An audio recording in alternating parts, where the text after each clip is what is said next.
Good evening, folks. Welcome to the Daily Dose of Dawn.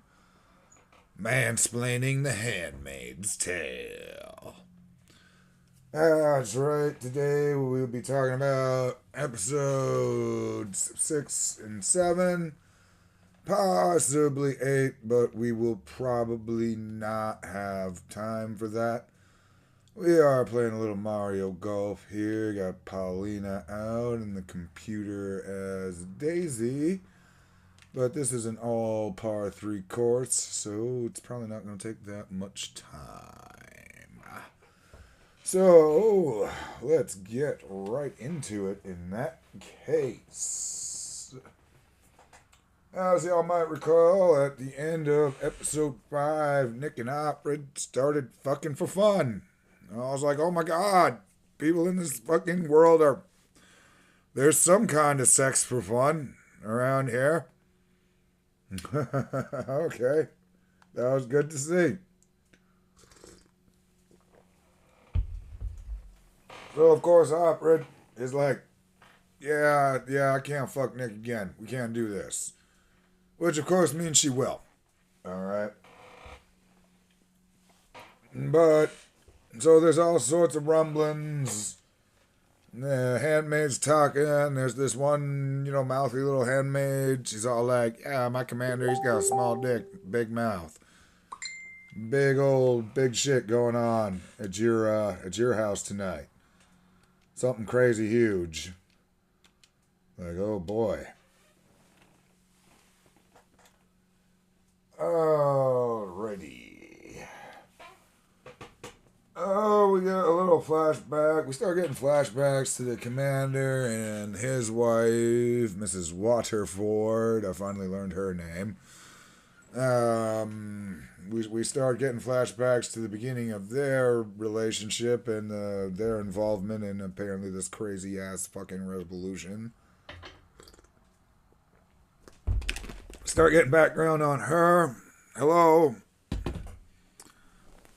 Hello, pause. Since you're gonna be here, would you just, there you go. All right, calm your ass down, please.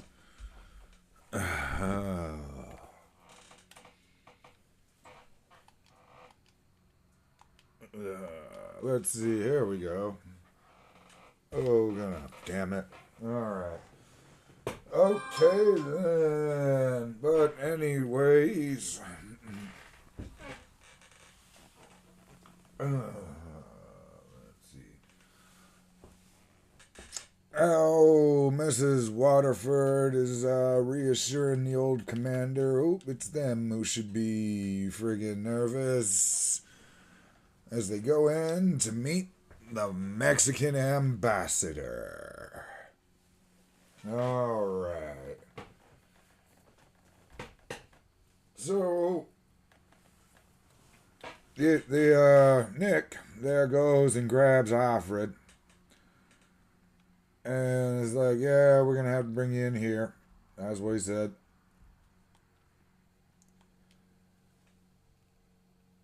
And Alfred is introduced to the Mexican ambassador. And of course she thinks it's the man. But oh no, surprise, surprise. The man is the female Mexican ambassador's assistant. Dun dun dun. Alright. Now, Alfred is asked a whole bunch of questions by this lady.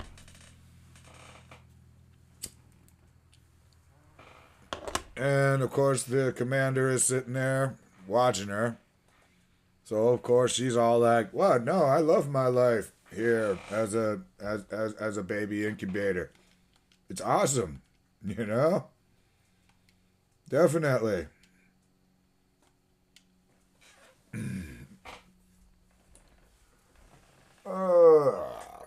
So she survives that encounter, more or less. Let's see here. So then we get to the after party there, and the wives are there. And the Mexican ambassador gives us a little bit more backstory on Mrs. Waterford. Apparently, she was a rebel and a feminist before the war. And she's asked, could you ever imagine a world where women are not allowed to read your book?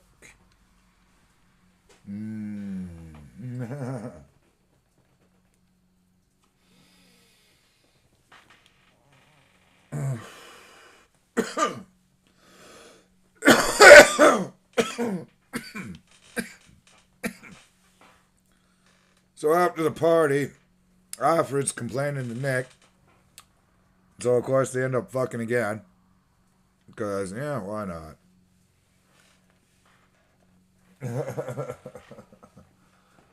Let's see here. Then the commander there. We skip over the commander and Alfred in his office. And the commander's, he's trying to complain to Alfred, and she ain't really buying it. And the commander's like, oh yeah, well, you don't want to listen to me, bitch, you can get the hell out of here. And Alfred begs to stay. And the commander's like, you want to stay? Kiss me like you mean it. Oh boy.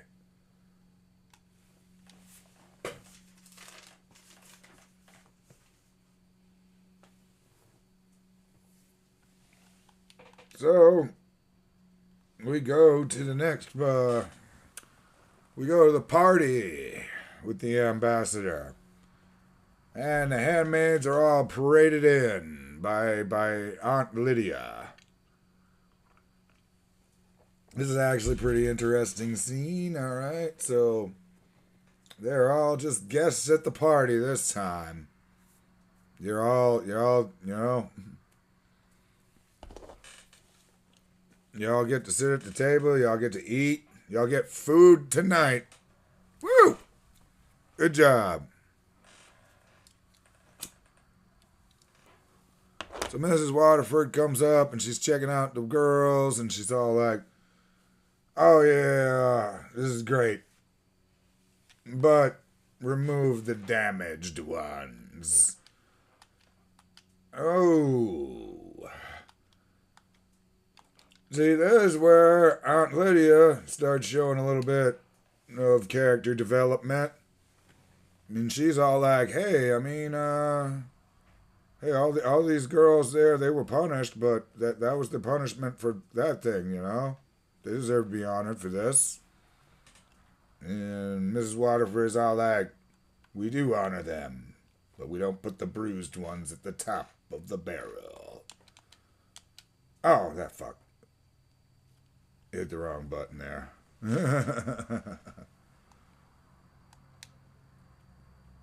Alright, so crazy old one-eyed Janine is all like, I want to go to the party. And like Aunt Lydia shows some compassion there, you know? She's all like, oh, sometimes life's not fair.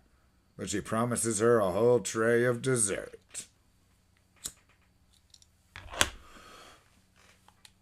So we can see what's going on there, you know, a little something seems to be building up.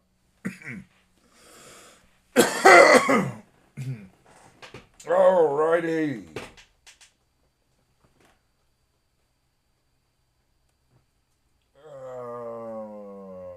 Let's see. So we go to the party. And the wife gives a speech. And she talks about Gilead. Apparently that is the name of this country now. Gilead and its greatest resource. Its children. And then we get a parade of children through the friggin' through the dining hall. Alright.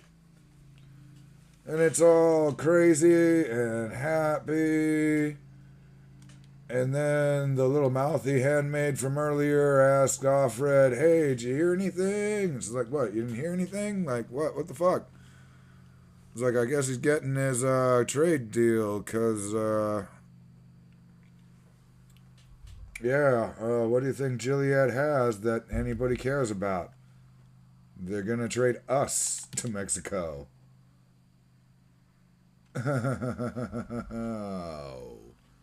Oh, shit.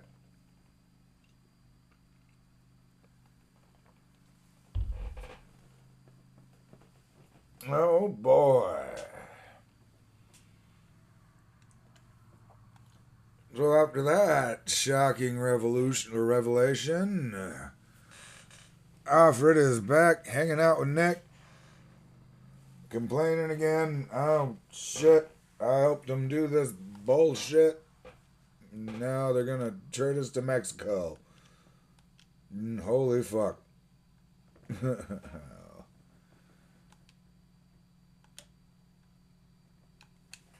All right.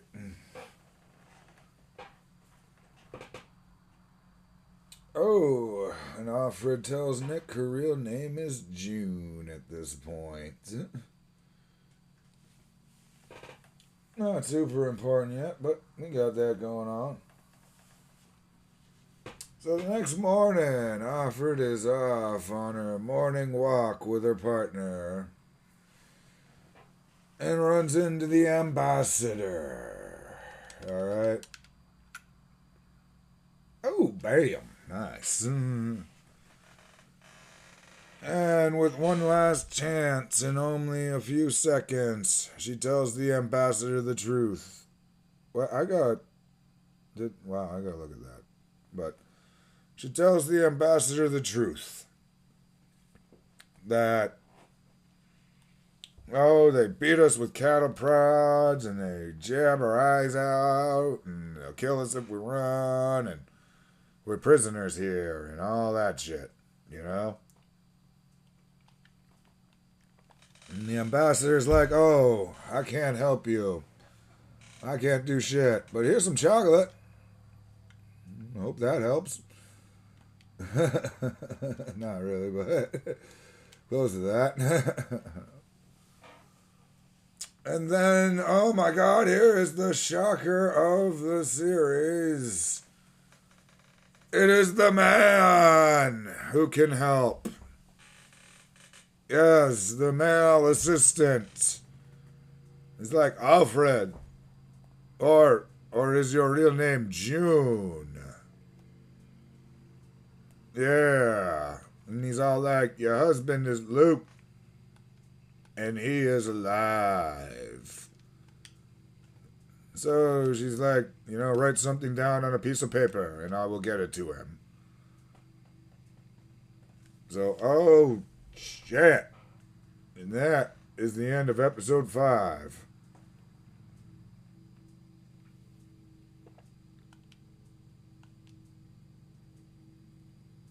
Yeah, I probably went a little too hard there.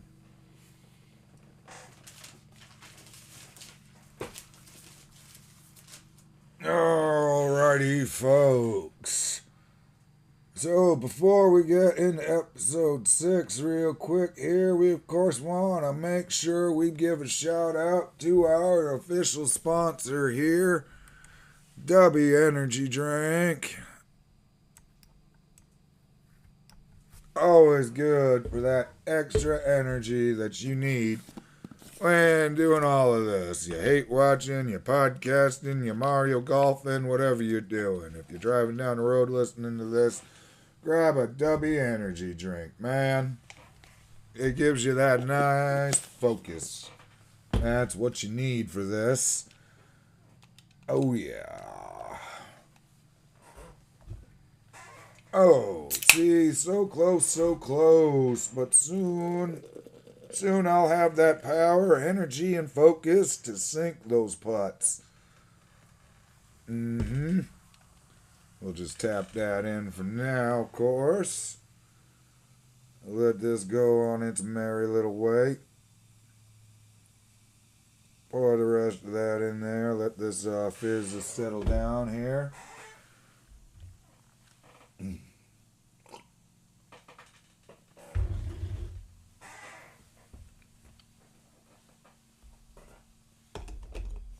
Of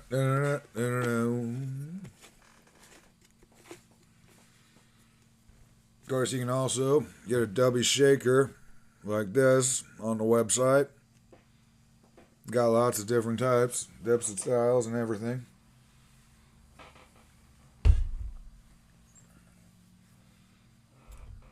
Just let her settle there real quick. Oh.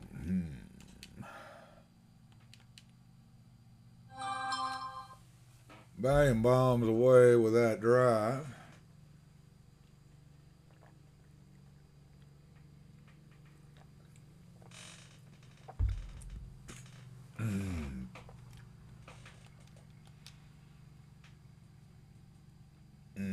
Uphill a little bit. Oh. Just about there.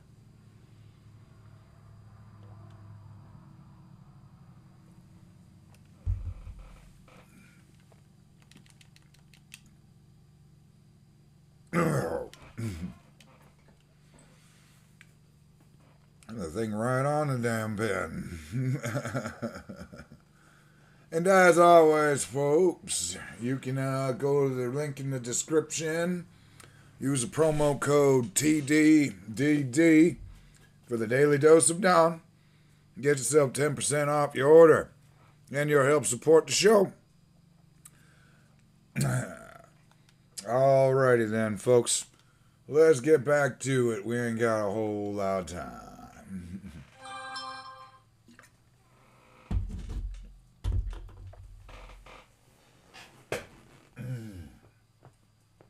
Alright, so episode 7 is mostly a flashback. Wow, nice hole in one there, Daisy. Good job.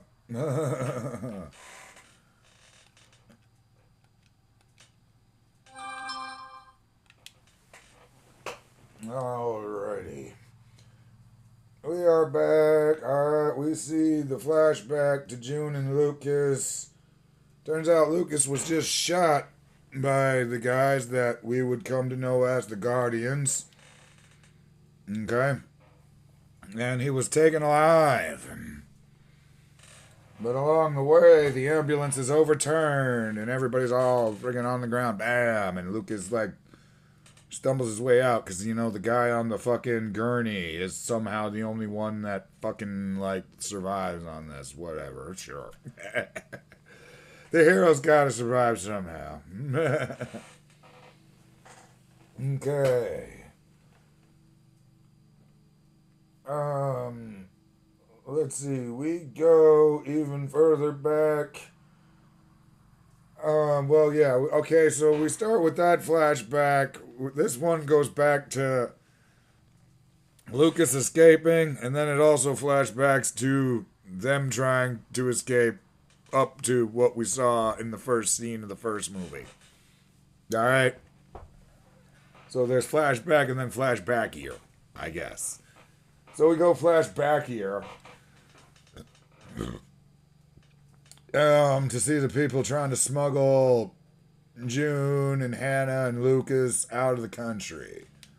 Alright?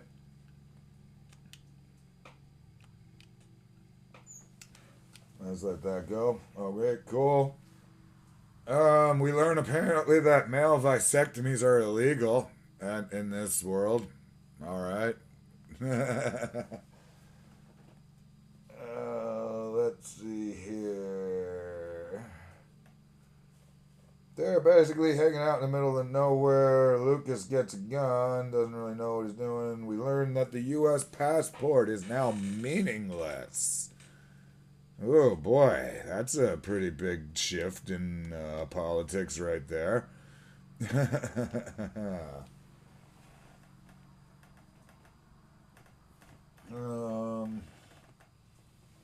Alright, so then we go back to Lucas after the accident, and he's been shot. And he gets found by a gang of people in a school bus. That they collect him up and put him in there and patch him up, you know.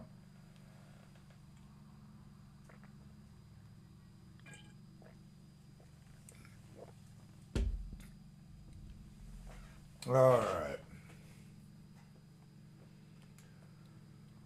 Basically, alright, so the gang at this point explains to Lucas what's going on. Because I would imagine at this point, like, your normal person probably would be pretty clueless as to, like, what they're actually doing. So, yeah, alright. So basically, we learn that they're gathering up all the fertile women, and they don't know what they're doing with them, but they're taking them off, and nobody's hearing from them again.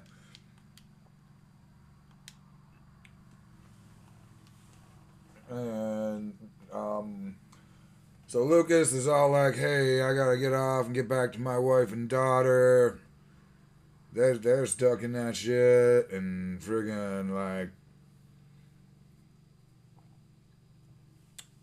They're like, "Well, we ain't stopping until we're at the border, so you're at least going there. But you probably really don't want to go back there." And finally, in one last ditch effort, they show him, like, "Oh yeah, you want to see what happens?" And they show him the church where they tried to hide the fertile women. And the Guardians came in and they massacred everybody.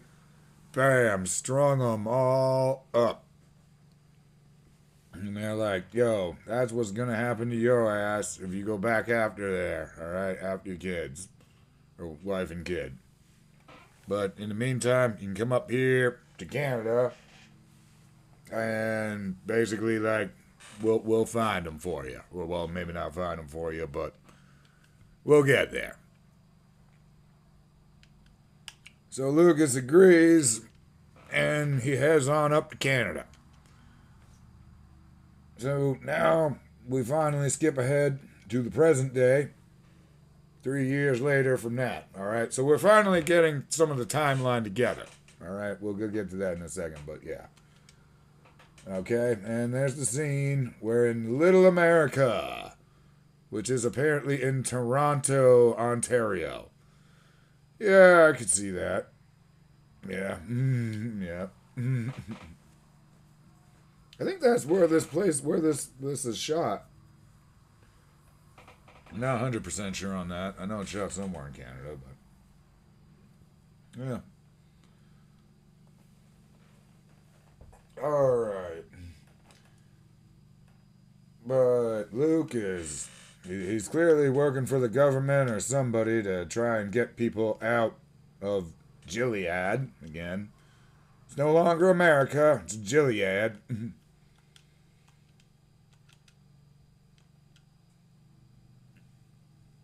Oh, there we go. And he is given the note and is told your wife is alive.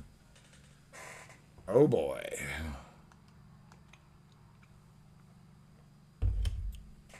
So that is, of course, the end of episode 8. Now, so like I was saying, we finally got some of the timelines. They say, like, your wife is, age 31. Okay, so time that off with, like, Hannah, the kid, being 8 when they were taken. Or, yeah, we still don't know what happened to Hannah then, in that case. I don't believe we do. Unless I missed something. That's very possible, but I don't believe I did. Yeah, I still don't know what happened to the kid. But, or maybe the kid was probably with June then, if that's the case. Yeah, they took the kid. Yeah, okay. Alright, yeah, friggin', that's what happens when you smoke a lot of weed. Alright, anyways, so, but, yeah, so, we're talking 11 years, basically, from, like, the first flashback to the start of this to the present day. God damn, did this crazy terror fucking cult fucking make a lot of progress in 11 years, I have to admit. Holy shit. You know, our fucking real life religious wackos could, like, they could only dream of having that kind of influence. Oh boy. Alright, what are we on? Hole 14. I think we maybe can pound out episode 8. Alright. So, Alfred knows Luke is alive. But Alfred is fucking Nick. So, oh shit. She's kind of cheating on him a little bit there, but. And she's all like, oh shit. And I'm straight up doing it only because it's awesome. And she doesn't want to be alone. Which would make sense, because she is kind of pretty vulnerable, and Nick is like a part of the secret police. Wow, there's another hole in one.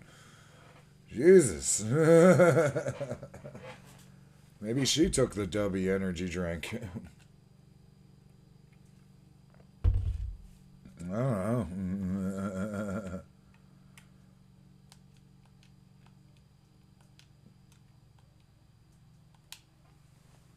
Alrighty then. So, we now are going to get flashbacks to young Nick and find out his story.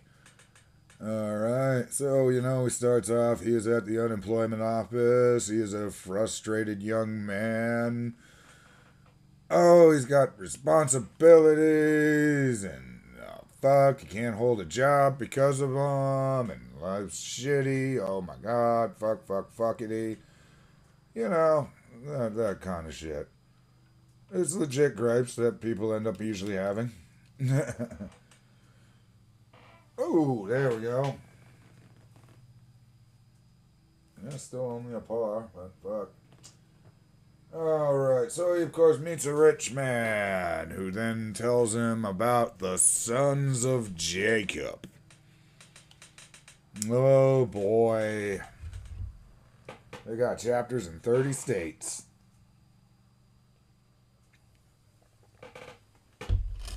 So we go back to the present day, and the commander is in Alfred's room waiting for her. He was gonna do something different tonight as he shaves Alfred's legs. He friggin' dresses her up with a dress and shoes. Oh, she gets nice and pretty for him and takes her out to the car where Nick is driving him, of course. Oh, they are off, and, you know, he's like, oh, you are just Mrs. Waterford tonight. And puts the little headscarf over her. They get stopped by the thing, and the guy's just, oh, Commander Waterford, have a nice night. Have a nice night, Mrs. Waterford. You know. And then they go up to the next checkpoint, and he's like, well, I'm afraid you need to put your head down for this one, because even the wives aren't allowed in here. And they go through the checkpoint, and Alfred's mind, she tells us we must be in Boston. Women aren't allowed in Boston.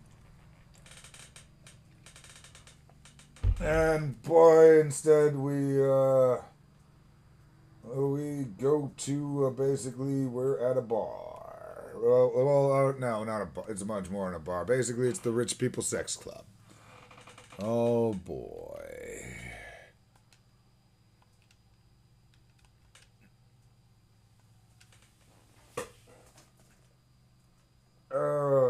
So we have another flashback. Oh my god, this flashback is god awful. Okay, like seriously, I had to pause and just digest this scene, alright? Because it's like all of the commanders, alright? I'm guessing there's like, well, or at least all the ones we've met so far. There's like 3 or 4 of them. Okay, and they're sitting in the back of the car while Nick's driving, and he's like, and they're trying to figure out How did they get their wives on board with the idea of them impregnating another woman because the wives are infertile? Like, oh my God, all right, yeah, great. This was just a ridiculous scene, and they're like, we'll call it the ceremony. We'll make it fancy. The wives will eat that up. Oh my God, just. Did they consult any men on this? Is this what women think that? Well, I don't even know what the conversation would be to get the wives on board with this, other than like, hey, think of the fact that you're gonna get a baby, because you can't make a baby. That's the that's more the angle I would go for, not. Oh, think of the ceremony. It'll be fucking super. I don't even fucking know. And like I said, that ceremony, there's nothing about it is. Oh. That's terrible. How the hell? I don't know. Alright, anything. Let's see here. So basically, back in the present day, they are at more or less a Gatsby party. Alright. All the religious people who are like total prudes to everybody else are like getting their rocks up, doing crazy shit. There is, okay, Alfred asked, like, who are these women? And they keep saying, and it's funny, he says, like, they're working girls, or they were working girls that couldn't assimilate. So they're here. Like, she used to work as a professor, and she used to work as a lawyer. Some of them can actually give good conversation, if you want. I mean, I was just, oh my God, really? Wow.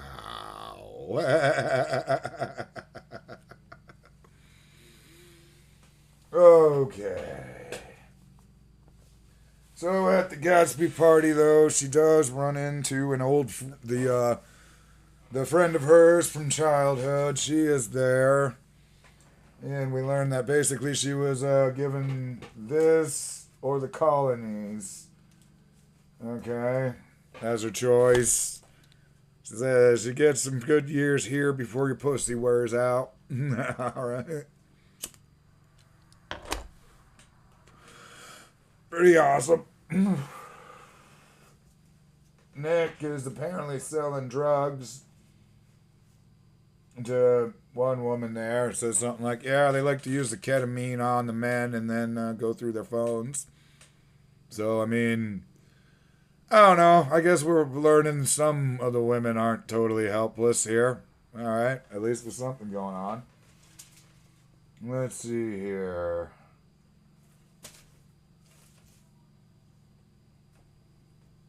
Alright, we get a flashback. Alright, we find out it's actually a pretty big deal that Waterford's last handmaid committed suicide. Apparently Nick tried to cut her down and failed to do so in time. And now it is causing problems. So Nick is revealed to be more of a, he's more of a watchdog on Commander Waterford than anything else, basically, through the eyes.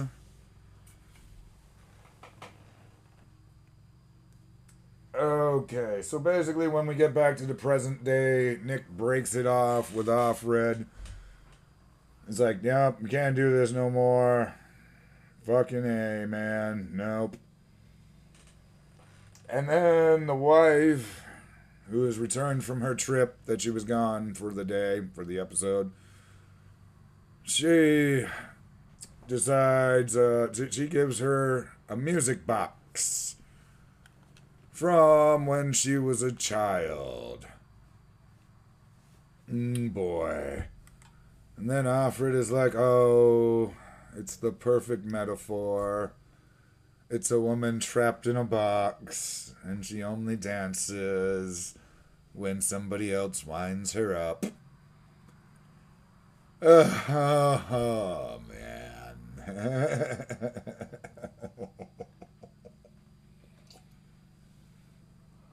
Let me tell you something. I just gotta admit again, and this is just the most depressing ass shit I have ever fucking heard.